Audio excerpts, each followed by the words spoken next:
Kazar everyone, and welcome to a Fallout 76 video. Today we're taking a deep dive into Fallout Worlds, and man, did it blow my mind with some of the stuff that I realised that you can actually do with it. But I'm about to hand you off to a past version of myself with terrible audio because it was recorded on a PS4, so I do apologise. But thanks for watching, and enjoy the rest of the video. Past me, take it away.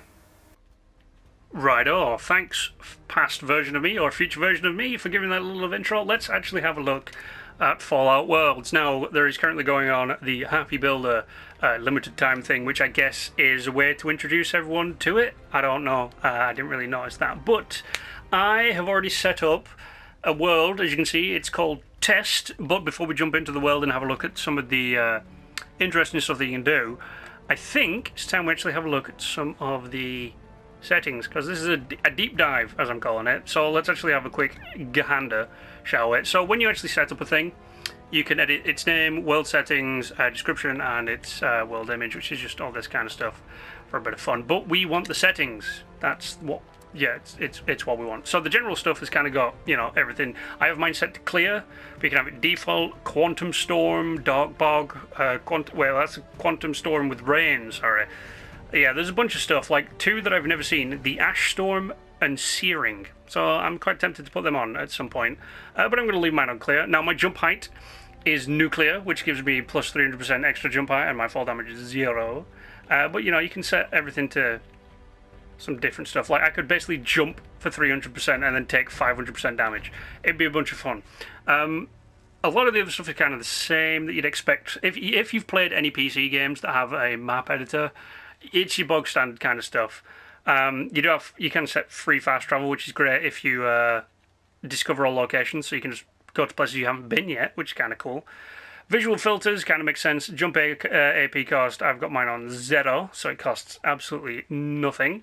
Let's have a look at the combat stuff next. A little bit disappointed that there's not really a lot, because I originally wanted to set up a kind of Nazi zombies style thing with ghouls on a spawn timer, and really the only thing you've got is a proximity enemy spawn, which you can just turn to on. There's no like specific timer, so that's kind of a shame, because that would have been a lot of fun. Have a destructible wall that they can just bash through to get to you, and you just got to survive for as long as possible, like all the other ones. But the only good thing that Call of Duty's got going for it. But damage received, I have apparently got that set to default. Let's just turn that off. Ragdoll behavior looks a lot of fun. Okay, you can have nuclear force upwards, for crying out loud, which is just going to make them skyrocket. So you know what, I'm going to leave that on as well. Infinite ammo, sure, it's on. We've got damage dealt, difficulty, equipment, all that kind of basic stuff.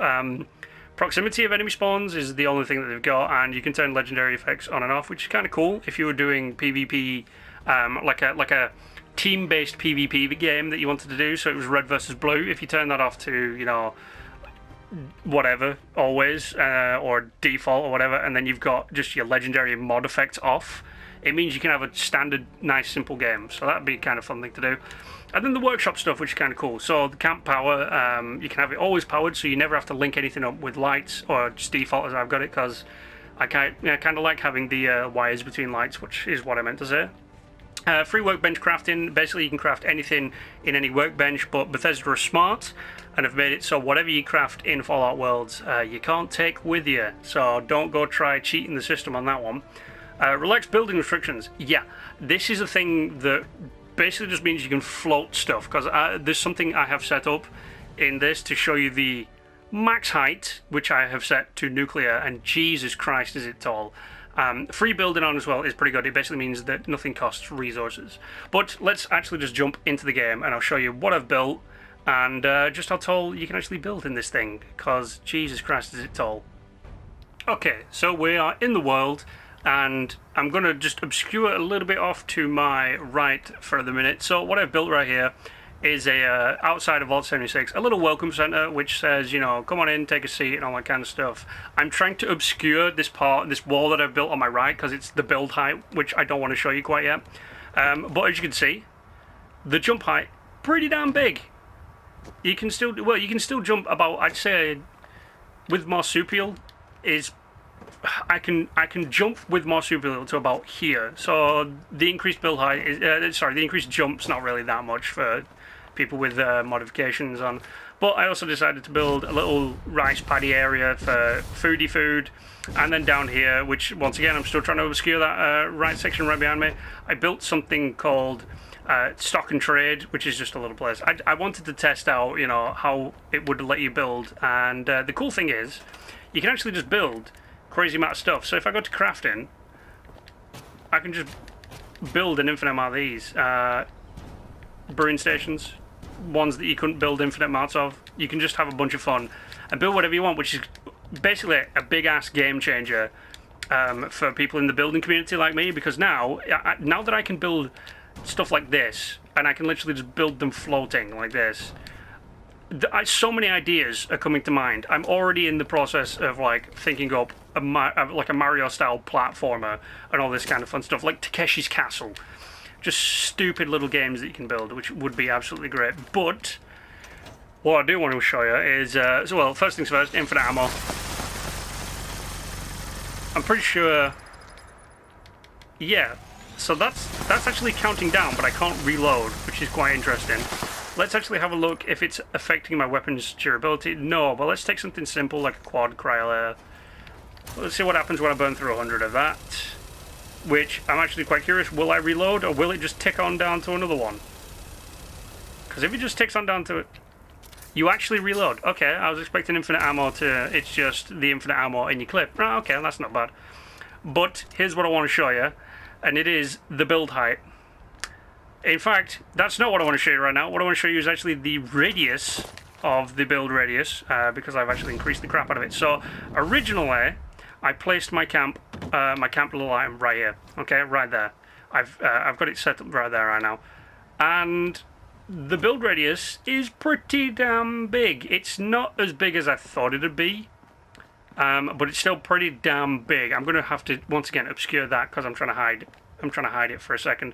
But yeah, it's a pretty damn big. I'm stuck on a rock. It's a pretty damn big build radius right here. I mean, it goes all the way down here. So that's a pretty big build radius. But it's about time I think I show you the build height. And here's the build height. Yeah. So originally the build height, the maximum build height is, I do believe, 8 maximum, depending on where you build. If you set your camp down and then build below where your camp was set, you can get a little bit of extra height. But I think just from your standard one, 6 or 7, well, I said 8, but let's have a look. This is about 18, 19 high, so 1, 2, 3, 4, 5, 6. I think the 6 was where I built my Daily Bugle. My Daily Bugle is the tallest building I've built. So this is, you know, a good 3 of my Daily Bugles. Which, if you haven't seen that video, go check it out. But I even have trouble getting up here. Now, the cool thing is you can just take a roof. I've gone past it, haven't I? Yes, I have, because I'm an idiot. Doors, stairs, roofs. You can just freestand a roof, which was kind of cool. But to get to the top, I had to build a floating staircase of roofs just to get all the way, and I fall like an idiot. But that is the legitimate build height right up there. There's nothing taller than that. I can't actually build anything taller than that if I can get my ass up here. Like I said, really fun idea for a platforming game coming up. Like build a little area and then build a new one and all that kind of fun stuff. But this is the build height right here. This is the maximum height you can build. If I just take a wall, boom, there you go. Not even a roof. So yeah, so if I stand on top of this and not fall off like a nincompoop, you can see you can build pretty damn high. I'm on par. I'm literally, you can just about see it in the trees. Right about there is the tower. I'm at that height. This is pretty impressive, okay? Big ass game changer, like I said. Now, of course, no fall damage, which is going to make this a whole lot more fun. And I feel sorry for those people that when they see stuff falling in a game or whatever, they get that pit in the stomach. I used to get that. But this is fucking impressive, Bethesda. Now, of course, there are people out there who will do a bigger deep dive into the weapons and all that other kind of stuff, like having a bunch of fun, just messing around. But, wait a second. If I put this away and then bring this back out, it's not. But if I swap it and then swap it, it reloads. All right, okay, that's kind of cool. Well, there's something we just figured out. But yeah, no, for the builders out there, if you have Fallout first, you're gonna absolutely love this. And for the people who are builders but don't have Fallout first, I would highly recommend you get your ass onto that world to test out. Because I mean, you could, from the size of this that you can build, and by the way, that is the amount of budget I've used. That's not a lot for these 3 structures. Normally, if you were at like max build budget that you can potentially get in the game without being on these worlds, it'd be about 3/4. It'd just be about 3/4 coming on towards, like, you know, really close to the end of that. And man, this is impressive. I absolutely love it, and you can definitely look forward to stupid builds being built. Like I said, Takeshi's Castle. That sounds like a really fun idea for some stupid reason.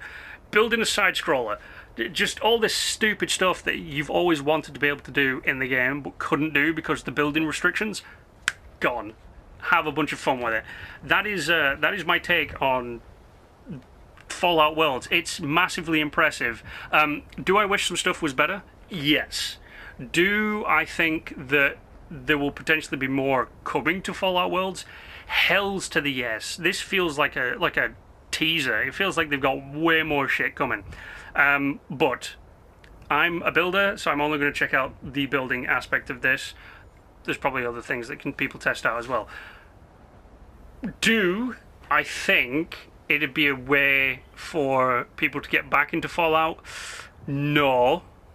Which is not really a question, but people seem to only play Fallout, kind of like myself at the minute, for doing the season and doing the dailies, so and building. So at the minute, do I think this would be a thing to get people back into the game? No. It's not quite there yet. If it had a few extra tweaks to it, hell yeah, because people are gonna absolutely go nuts with the stuff that they can build in this game. But that's my take on Fallout Worlds. Do I like it? Yes. Do I love it? Oh, dear God, yes. Am I gonna find some way of building the stupidest thing I can possibly build? Hells to the yes.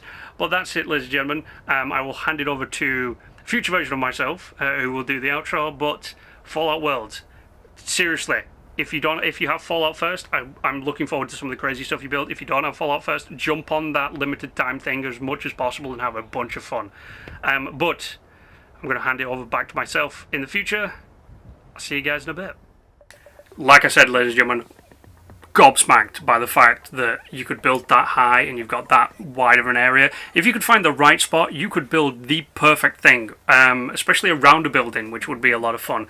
But I have a bunch of ideas that I want to use and implement in this place, and I'm going to explore the rest of this to my heart's content.